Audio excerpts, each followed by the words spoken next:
ह्या बालुशाही बघा दिसायला किती छान दिसत आहे आणि आतून एकदम अशा मुरलेल्या आहेत पाकामध्ये।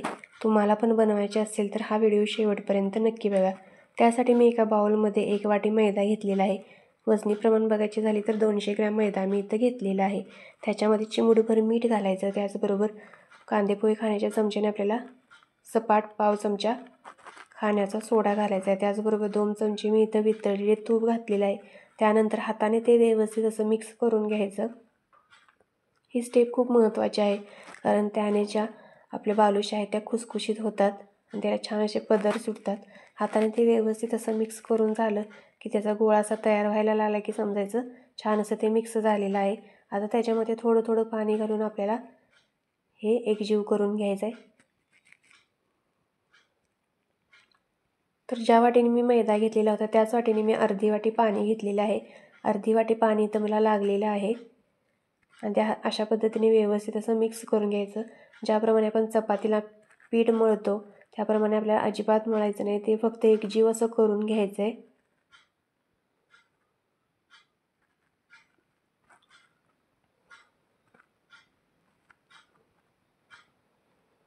थोडं थोडं पाणी घालून आपल्याला हे पीठ असं करून घ्यायचं। हे बघा अशा पद्धतीने ते करून घ्यायचं, मळून अजिबात घ्यायचं नाही।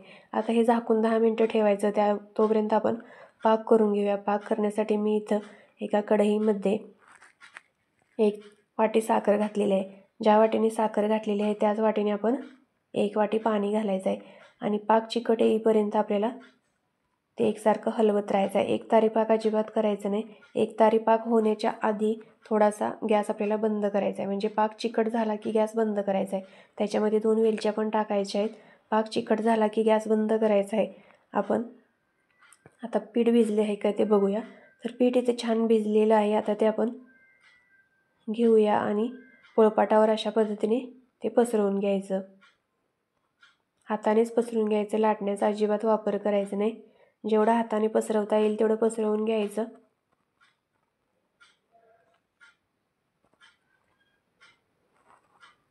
आता हे पसरवून झालं की काय करायचं, एखादा चाकू किंवा एखादा पिझ्झा कटर असेल तर त्याने हे मधून कट करून घ्यायचं आणि कट केलेला भाग तुम्ही बघू शकता की जाडसर असं झालेलं आहे।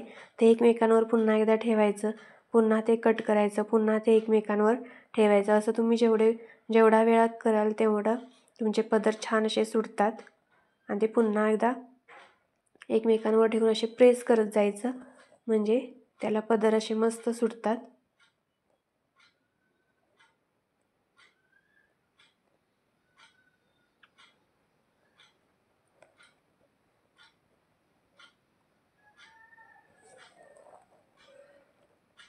तुम्ही बघू शकता की आत्ताच किती पदर त्याचे दिसत आहेत। आता आपण याचे गोळे कट करून घेऊया। तुम्हाला हव्या त्या आकारात तुम्ही गोळे कट करू शकता, लहान मोठ्या आकारात।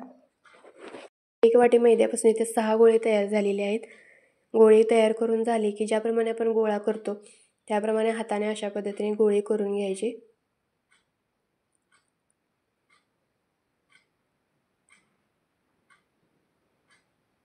गोळा करून झाला की मध्ये त्याला होल पाडायचं, पुन्हा एकदा प्रेस करायचं।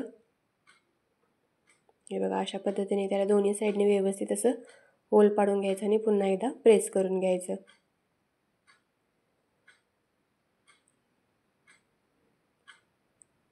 इथं आपली मस्त बालुशाही तयार झालेली आहे तळण्यासाठी। अशाच पद्धतीने बाकीचे पण ज्या बालुशाही आहेत त्याचे गोळे अशा पद्धतीने करून आपल्याला मधून होल पाडून ते पुन्हा प्रेस करून घ्यायचे आहेत व्यवस्थित।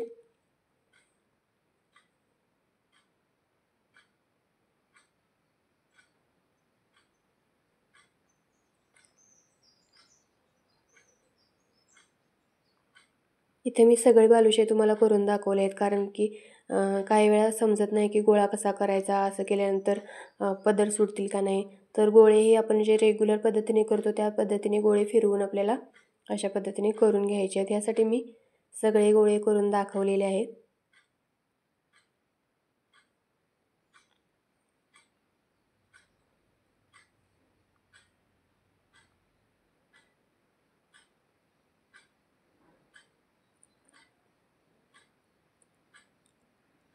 सगळे बालुशाही आपल्याला अशाच पद्धतीने करून घ्यायचे आहेत।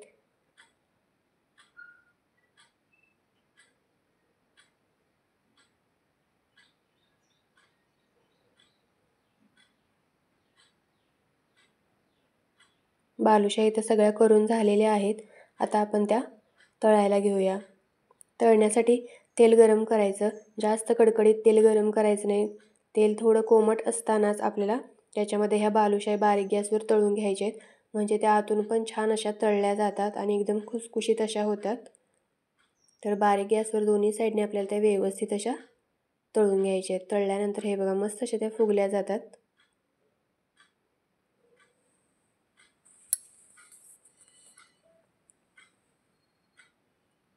आणि सोनेरी रंगावर आपल्याला त्या छान अशा तळून घ्यायच्या. तळताना अजिबात गडबड करायची नाही.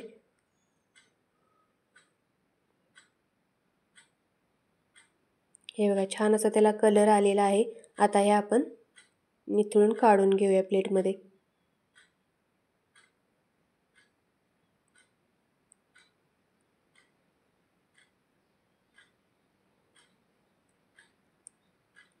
आता हे बघा बालुशाही किती छान दिसत आहेत.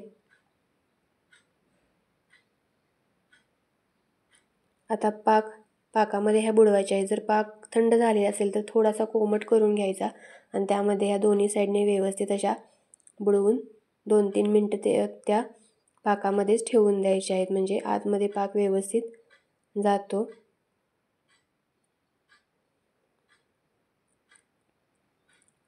2-3 मिनटं झाली की हे आपल्याला प्लेटमध्ये काढून घ्यायचे आहेत.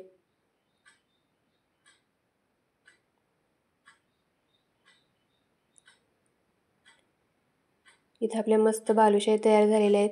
शेवटी थोडंसं त्याच्यावर आपल्या आवडीप्रमाणे ड्रायफ्रूट्स टाकू शकता. इथं मी पिस्ताचे काप टाकलेले आहेत. त्याने छान असं बालुशाही दिसते. हे बघा, तुम्ही पण नक्की करून बघा आणि रेसिपी आवडली तर लाईक, शेअर, सबस्क्राईब करा.